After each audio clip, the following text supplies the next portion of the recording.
कमाने वाली बहू की कहानी तो आपने सुनी होगी। पर हम आज आपके लिए लेके आए हैं एक कमाने वाली सास की कहानी, जिसके पति की मृत्यु के बाद उसने अपने बेटे को पालने के लिए वीना ने लोगों के घर में काम किया। वीना, सारा दिन काम करती रहती हो तुम, थोड़ा सा आराम भी कर लो। अरे दीदी, आपके घर में काम करती हूँ मैं, और आप मुझे आराम करने के लिए बोल रहे हो।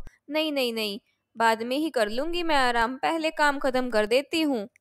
पति के जाने के बाद तो तूने अपनी पूरी जिंदगी अपने बेटे को पालने के लिए घरों में काम करने में लगा दी। वीना एक बहुत ही मेहनती औरत थी। वीना कई घरों में ही खाना बनाया करती थी। खाना बनाना वीना का मनपसंद काम था। जिन घरों में वो काम करती थी उनमें से कहीं ना कहीं से वो अपने बेटे के लिए उसका मनपसंद खाना ले जाया करती थी। जब वीना खाना लेकर घर आती है तो उसका बेटा कहता है, माँ मैं इतना बड़ा हो गया हूँ, फिर भी आप आज भी किसी न किसी घर से मेरे मनपसंद का खाना ले ही आती है। हाँ, और नहीं तो क्या बेटा, मैं चाहती हूँ तू अच्छे से खा पी कर अच्छे से पढ़ लिख कर बड़ा इंसान बन जाए। अरे वीना, तुमसे एक काम था। तुम्हारे पहचान में कोई हलवाई हो तो बताना। पर हलवाई क्यों मेम साहब, खाना तो मैं बना ही देती हूँ। अरे 100 जनों का खाना बनाना है, तुम अकेली कैसे बना पाओगी? आप काम तो दिलवाइए मेम साहब, मैं 100 क्या 500 जनों का खाना भी बना दूंगी। वीना को शादी में खाना बनाने का काम मिलता है। सब लोग उसका बनाया खाना खाकर बहुत खुश होते हैं और उस खाने की बहुत तारीफ करते हैं। अरे मैंने तो सोचा ही नहीं था हमारे घर की शादी में इतना स्वादिष्ट खाना बनेगा। आप बस मुंह मांगा दाम मांगिए। वीना पैसे मांगने में कोई शर्म नहीं करती। कैसे हो माँ, इतनी थकी हुई सी क्यों लग रही हो? क्या तुमने अभी तक खाना नहीं खाया है? सबके लिए बनाती हो पर खुद का ख्याल नहीं रखती तुम। वो सब छोड़ बेटा, तू बता क्या खाएगा, मैं अभी बना देती हूँ। माँ एक खुशखबरी है, मुझे नौकरी मिल गई है। ये ले बेटा मेरी आज की कमाई, जा अपने लिए कुछ कपड़े खरीद ला। वीना भगवान का धन्यवाद करती है कि कम से कम उसके मेहनत के दिन खत्म हो गए। दिन बीत जाते हैं। वीना के बेटे की शादी हो जाती है। बहू, तुम्हारे घर वाले आने वाले हैं, तो बता दो मुझे क्या क्या खाना बनाना है, क्या क्या पसंद है उनको। वीना की बहू एक शातिर औरत होती है और वो समझ जाती है कि उसकी सास बहुत भोली है। नहीं नहीं माँ जी, बहू के होते हुए भला आप क्यों खाना बनाएंगी? माँ को खाना बनाना बहुत पसंद है, इसलिए वो तुमसे पूछ रही है। मेरे घर से कम 10 लोग आ रहे हैं, माँ जी इतना खाना बना के थक जाएंगी। अरे तेरी सास ने तो पूरी की पूरी बारात का खाना बनाया हुआ है, तो चिंता मत कर, मैं नहीं थकूंगी।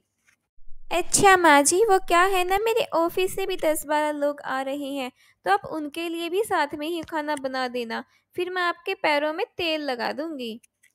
अरे नहीं नहीं, तू तो मेरी बेटी जैसी है। बहू की ऐसी बातें सुनकर सास इमोशनल हो जाती है। बहू के मायके वाले आते हैं। सास सारा खाना बनाती थी और जो भी आया करता था सब खूब मजा ले लेकर खाया करते थे। मैं क्या सोच रही थी, बहुत सी औरतें वर्किंग वुमेन्स हैं, तो वो अपने घर में खाना बनाकर खुश नहीं हैं, तो माँ को टिफिन सर्विस का काम शुरू करवा देते हैं, जिससे हमारी भी एक्स्ट्रा इनकम हो जाएंगी। माँ घर में बैठे खाना बनाएंगी और उसके बदले उनसे पैसे ले लेंगी। हाँ, पर मैं माँ से काम नहीं करवाना चाहता।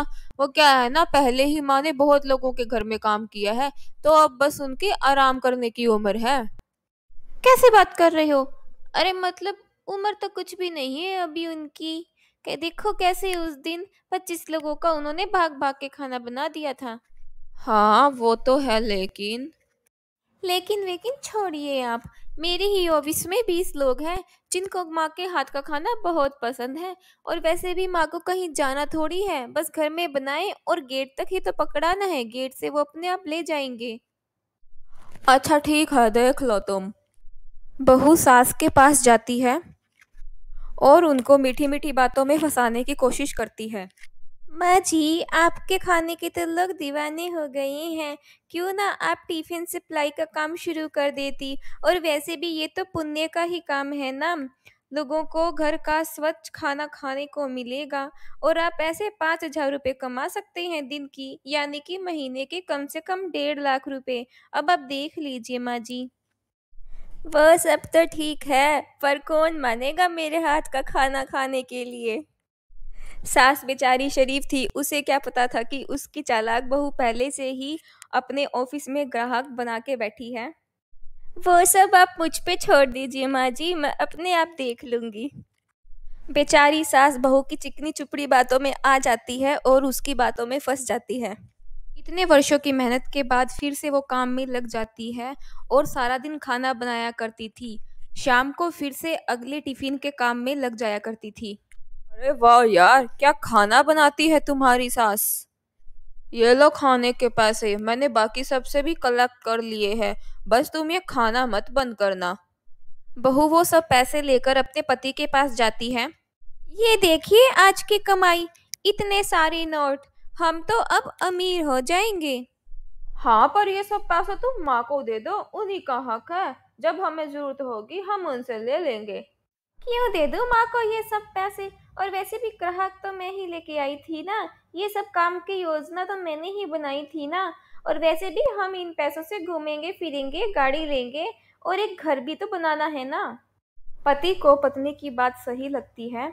अब हर रोज वीना की मेहनत का पैसा उसकी बहू ले लेती थी। एक दिन बहू के ऑफिस के दोस्त उनके घर आते हैं। अरे आंटी देखिए, आपके हाथ का खाना खा खा के मैं तो कितना मोटा हो गया हूँ। और आंटी देखिए, मैं तो कितनी रिलैक्स हो गई हूँ, मेरे चेहरे पे कितना ग्लो आ गया है। आज तो हमने आपके हाथ के पकोड़े और चाय खाने का मन बना लिया है।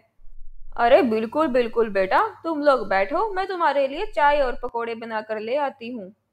माँ जी मैं भी आती हूँ आपकी मदद करने के लिए। अरे नहीं नहीं बेटा, तेरे दोस्त आए हैं तो उनके साथ बैठकर बातें कर, मैं बना कर ले आती हूँ। वीना रसोई में चाय पकोड़े बनाने के लिए जाती है। अरे वाह, तेरी सास तो बहुत अच्छी है, भगवान ऐसी सास सबको दे। खाक अच्छी है, वो तो मैं हूँ जो इनसे काम करवा रही हूँ, वरना ये तो फ्री में बैठे घर में और बहू बेटे का खाए। वीना अपनी बहू की ये सब बातें सुन लेती है और उसे बहुत दुख होता है कि जिसे वो अपनी बेटी मानती है वो उसके बारे में ऐसे बातें कर रही है। पर जीवन भर स्ट्रांग रहने वाली वीना अब कमजोर कैसे पड़ सकती थी। वो अपनी बहू के पास जाती है और बहू एकदम से अपनी सास को देखकर सोचती है कि ये कहाँ से आ गई। वो आंटी जी, हम तो ये पूछ रहे थे कि कल खाने में क्या बनेगा। हाँ, मैं भी वही कह रही थी।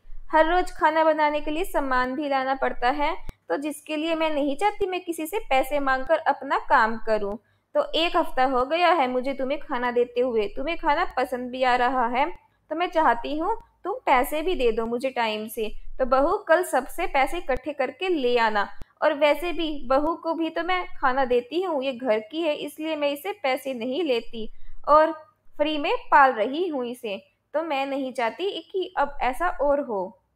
लेकिन आंटी जी हम तो हर रोज पैसा दे रही हैं। अच्छा, पर मुझे तो नहीं मिले पैसे अभी तक। वो क्या है ना, पैसे मुझे अभी दे देना, वरना कल से तो मुश्किल हो जाएगा तुम लोगों के लिए खाना भेजना।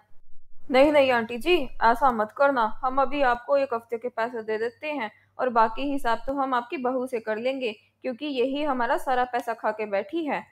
सास अंदर चली जाती है और बहू की चालाकी धरी की धरी रह जाती है।